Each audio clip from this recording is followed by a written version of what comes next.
Hello, আসসালামু আলাইকুম everyone. Welcome back to Kabita's daily blog. দিনটি ছিল ফ্রাইডেতে আমাদের একটা দাওয়াত ছিল। আমার হাজব্যান্ডের ফ্রেন্ডের বাসায় ইনভিটেশন ছিল, দুপুরে খাওয়া দাওয়া করেছি ওখানে।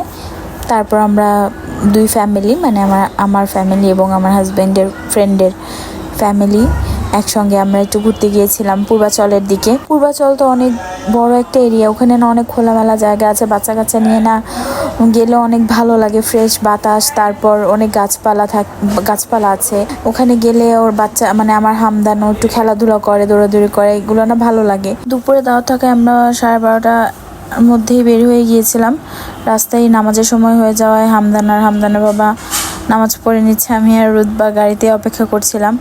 তার ভাইয়া আর বাবা যাওয়ার পর থেকে সে একটা মানে এমন ভর্তা বানাচ্ছিল আমাকে, মানে ওরা কোথায় গেল, ওকে কেন নিল না, মানে এরকম বলতে তো পারে না, কিন্তু ইচ্ছা মতো মর্জি করছিল। এই তো ওরা নামাজ পড়ে চলে এসেছে, এখন আমরা যাচ্ছি।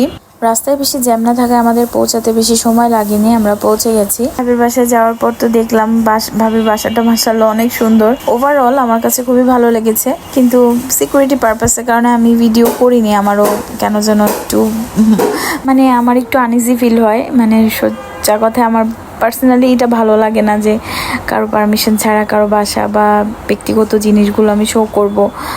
আমি এটা একটু মানে অভ্যস্ত না। তো যাই হোক, আমরা খাওয়া দাওয়া কমপ্লিট করলাম। তারপর আমরা সবাই মিলে রেডি হয়ে বের হয়ে গেলাম পূর্বাচল 300 ফিটের ওদিকে যাওয়ার জন্য। রাস্তা আজকে ফ্রাইডে থাকায় সেদিন বেশি সময় লাগেনি যেতে।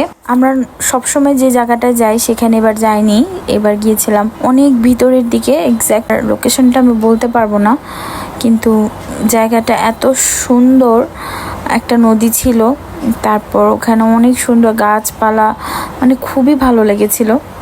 আর এটা আমার কাছে অনেক হাস্যকর লাগছিল। ভাবির হচ্ছে 2 মেয়ে, আমার হচ্ছে 1 ছেলে 1 মেয়ে। তো আমি হামদানকে ধরে হাঁটছিলাম, আর হামদানের বাবার কোলে রুতবা ছিল, আর সেম ওই ভাবির হাজব্যান্ডের কোলে ছিল তার ছোট মেয়ে, আর হাতে ছিল তার বড় মেয়ে। তো ওইটাই, একসঙ্গে বাচ্চা কাচ্চা নিয়ে গেলে এরকমই হয়। তো এই যে দেখতেই পাচ্ছেন কি সুন্দর পরিবেশ, মানে খুবই ভালো লেগেছে। কিন্তু ফ্রাইডে হওয়াতে অনেক বেশি লোকজন ছিল, অনেক মানে কোলাহল ছিল, সেজন্য সব জায়গায় ফ্রিলি মুভ করা যায়নি। হামদানের বাবা বলল যে ফ্রাইডে ছাড়া অন্য দিন নাকি এত বেশি ক্রাউড থাকে না, আর জায়গাটা তো অনেক বড়, সব দিকে এত বেশি মানুষ নেই। যেদিকে নিরিবিলি ছিল আমরা সেই জায়গাটাতেই অনেকক্ষণ সময় পার করেছি। আরেকজনের যেন কি হয়েছে, গাছে দেখি ঝুলছে, তো আমি আবার একটু ক্যামেরাটা অন করলাম, তো গাছে একবার উঠার চেষ্টা করে পড়ে গেছিল। তো আমি বললাম যে দাঁড়াও, তুমি যে উঠতে পারো নাই, আমি এই ভিডিওটাই দিব। তো বলছে যে না দাঁড়াও, আরেকবার চেষ্টা করে উঠতে পারবো। তো এই তো হাসাহাসি করতে করতে গাছে ওঠার চেষ্টা করছিল, কিন্তু বারবার স্লিপ কাটছিল, পারছে না। তো ইটস ওকে, যাই হোক।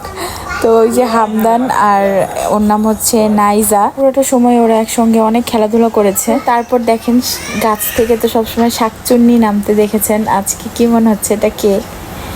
তো এই তো আমার মেয়ে আল্লাহর রহমতে একটু দাঁড়ানো শিখেছে, কিছু একটা সাপোর্ট করে দাঁড়াতে পারে কিছুক্ষণ।